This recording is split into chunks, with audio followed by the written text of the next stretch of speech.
Avengers Endgame just came out into theaters. Despite only having to wait a year, most people, including myself, lost all their patience when the first trailer aired.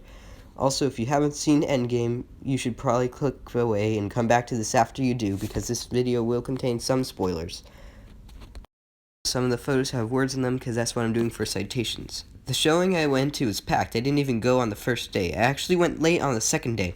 Still, there was a pretty long line outside of the theater. It wasn't long enough that people had to sit in the front row, so people who showed up early kind of wasted their time a little bit. We kind of started out of nowhere. I'm pretty sure the guy that makes the How It Should Have Ended said this in his review for Ant-Man and the Wasp, but this is true for the Endgame. The only other problem I have with the movie is the issue of time travel itself. You can hear about that in my first video, but I actually think they handled it pretty well, all things considered. They decided not to go with the whole parallel universe stuff, and they kept their entire continuity, unlike the X-Men universe.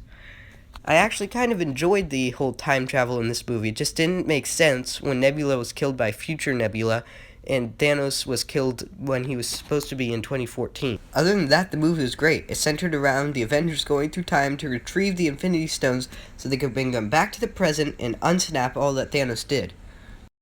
Like I said before, the plot was more exciting than I thought a Marvel movie featuring time travel would be. The movie starts right after Infinity War with Thor going for the head. This is probably fan service for the most frustrating part of Infinity War. Actually, the second most frustrating. It turns out Thanos self-destructed all the Infinity Stones, and the Avengers go home depressed as the wars 5 years later flash on the screen.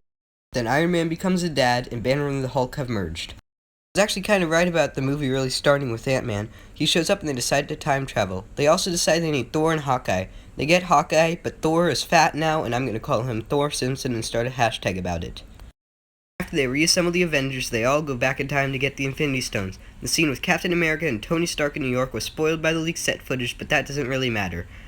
The reality time and Mind Stones pretty easily. All it takes is Captain America fighting himself, Thor talking to his mom, and Hulk convincing the Ancient One. The other stones were a little bit harder to get. Black Widow had to sacrifice herself, Nebula got stuck in the past, and Tony had to talk through his dad. Then Iron Man makes a gauntlet made out of nanotechnology, and Hulk snaps his fingers and brings everybody back. Up until this point, the movie was really good. The 5-year jump made it feel a little bit rushed, but it was still okay. The third act, however, is where this movie went from good to being the best. Nebula turns out to be past Nebula, and she acts as a double agent as Thanos blows up most of upstate New York. Some Avengers get caught under the debris, while Thor activates his lightning powers, Stormbreaker and Mjolnir, which he stole from the past, while Iron Man and Captain America join him. Then they fight Thanos, who reveals he wants to destroy the entire universe and rebuild it, like X-Men Apocalypse. That joke from Screen Rant. I like this action scene. It's awesome and has what we all knew could happen but thought we would never see in the movies. Captain America lifting Mjolnir. We also see Captain America's shield get destroyed, and the movie makes it seem like all hope is lost when the entire Chitauri army shows up. Then we see the best scene in the movie. Doctor Strange lets in all the heroes we've ever seen, even the ones who return to dust, while Giant Man rises out of the debris carrying the lost Avengers. The scene is made even more epic by Captain America finally finishing the sentence that was cut off in all of the other movies as they all rise to fight Thanos and the Chitauri. This symbolizes the end of the Infinity Arc, and we get to see the best action sequence in the entire MCU. To put the Infinity Stones back in time, which will also put Thanos back in 2014.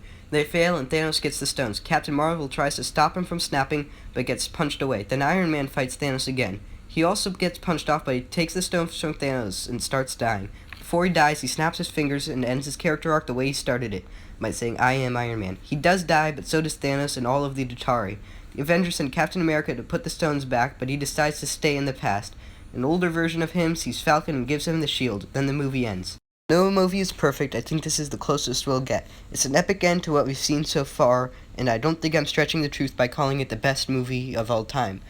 Also, remember to dislike and add an angry comment. Thanks for watching.